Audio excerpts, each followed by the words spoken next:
आप भजन करिए, आप इन बातों को समझने की कोशिश कीजिए। थोड़े ही दिनों में आपको खुद अनुभव में आने लगेगा।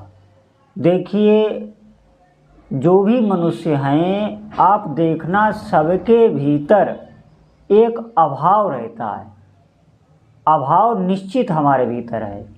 क्यों? क्योंकि हमने अभी भगवान को पाया नहीं, और जब तक आपको भगवत प्राप्ति नहीं होगी, भगवान के चरणों में प्रीति नहीं होगी, तब तक ये अभाव बना ही रहता है। अभाव का मतलब हम दुखी रहेंगे। सब कुछ आपको दे दिया जाए फिर भी अभाव रहेगा। उस अभाव को आप समाप्त नहीं कर सकते। आप देखना, चींटी से लेकर मनुष्य तक हर जीव सुख को ही ढूंढ रहा है। आप कभी देखो, खुद चिंतन करके देखो, हर व्यक्ति आपको कार्यरत नजर आएगा। किस लिए? सुख मिले। हर कर्म के पीछे सुख मिले। दुख के लिए कोई कर्म नहीं करता, चाहे वो पशु ही क्यों न हो। अभाव हमारा नहीं जाता, और हम अज्ञानवश, अज्ञान इसलिए क्योंकि हमने सत्संग नहीं सुना, हमने भजन नहीं किया, इसीलिए हमारे भीतर अज्ञान है। अज्ञानवश उस अभाव की पूर्ति हम इस संसार में करना चाहते हैं। हम अपनी इंद्रियों से सुख भोगना चाहते हैं। उस अभाव को, जलन को मिटाने का प्रयास पूरे जीवन करते हैं। यही हम अनंत काल से करते आए। आप खुद विचार करना। लेकिन कभी भी वो हमारा अभाव दूर नहीं होता।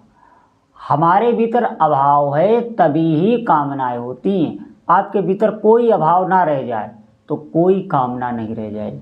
जैसे आप जब तक स्वप्न में हैं तब तक आप देखना, आप बहुत प्रकार की कामनाएं, बहुत प्रकार के कार्यरत, जाने क्या क्या स्वप्न में आप देखते रहते हैं और परेशान भी रहते हैं। ज्यों ही आपका स्वप्न समाप्त हुआ, आप सुषुप्ति में गए, गाढ़ निद्रा में गए, वहाँ पर आप देखना, वहीं से आपको सुख मिलना प्रारंभ हो जाता है।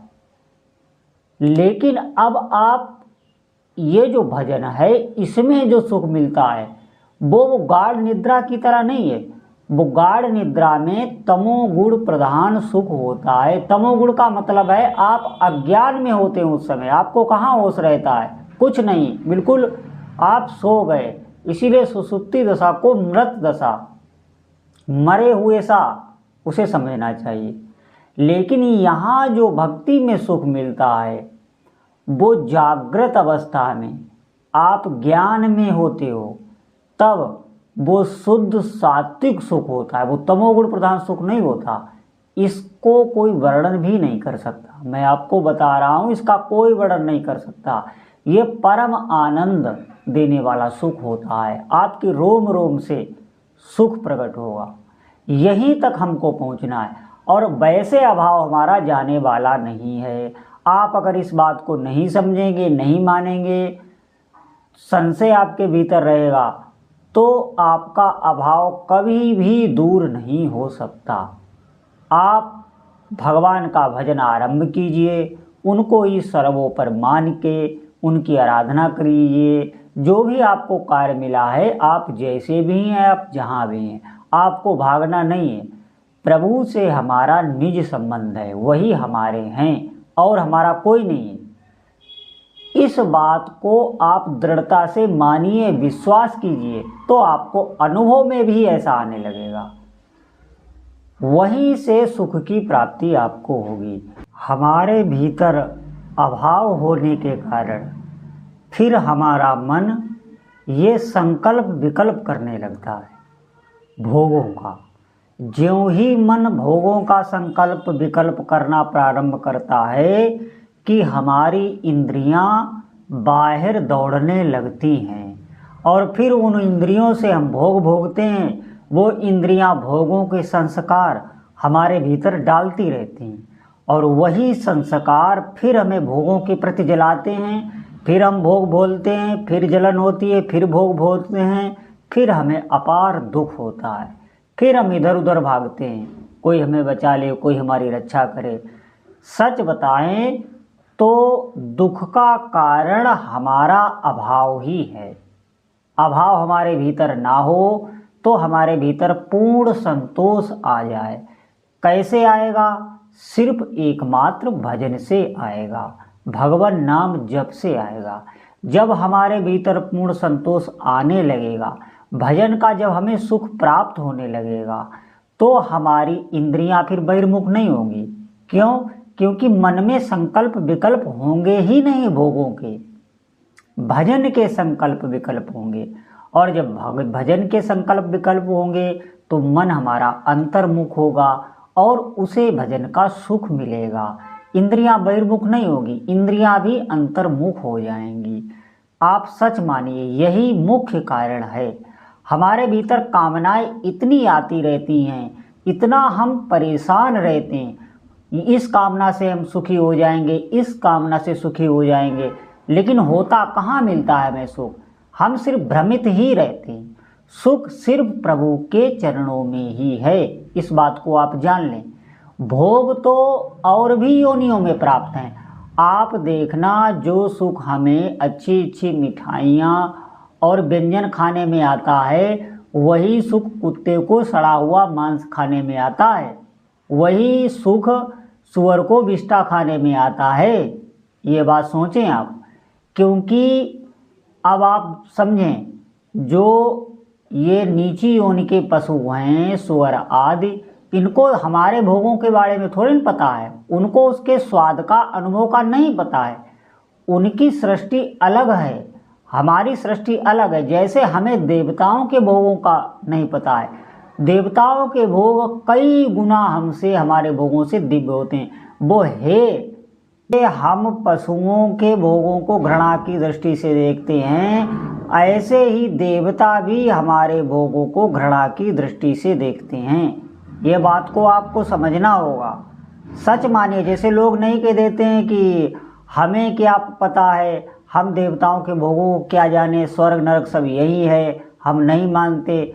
हमने अभी देखा नहीं। अगर एक बार भी हमारी दृष्टि में देवताओं के भोग आ जाएं तो हम उनके प्रति भागने लग जाएं। जब हम इस संसार से ही इतना आसक्त हैं, जहाँ के भोग व्यर्थ हैं, जो दुख देने वाले हैं, देवताओं की भी भोग व्यर्थ हैं, वो भी दुख देने वाले, वहाँ भी क्लेश है, भोगों में शांति है ही नहीं। इस बात को आपको मानना पड़ेगा।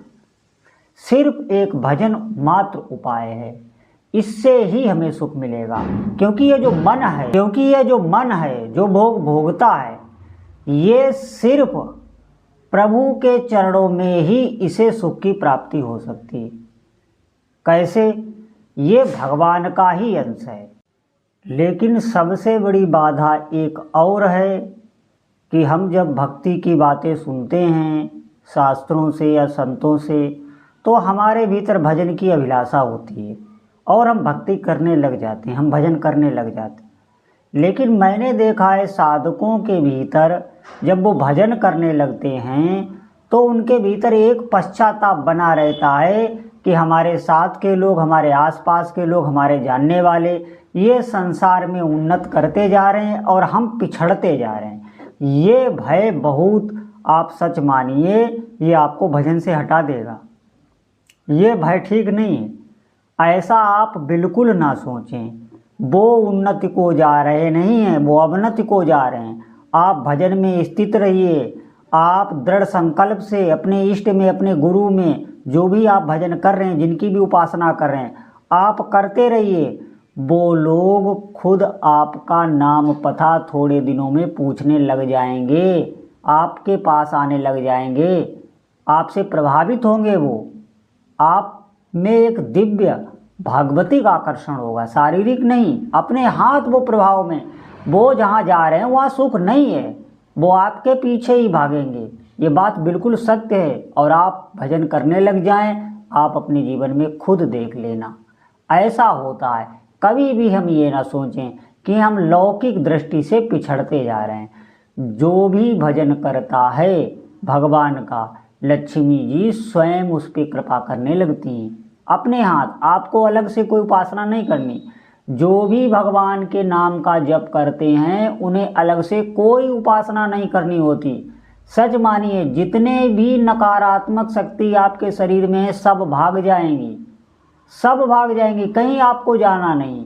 खुद आप इतने पवित्र होने लगेंगे और जितनी भी दैवी शक्तियां हैं वो आपके शरीर में पुष्ट होने लगेंगी, तृप्त होने लगेंगी, आपसे बहुत प्रसन्न होने लगेंगी। क्योंकि भजन से उनकी तृप्ति होती है, भोगों से उनकी तृप्ति नहीं होती।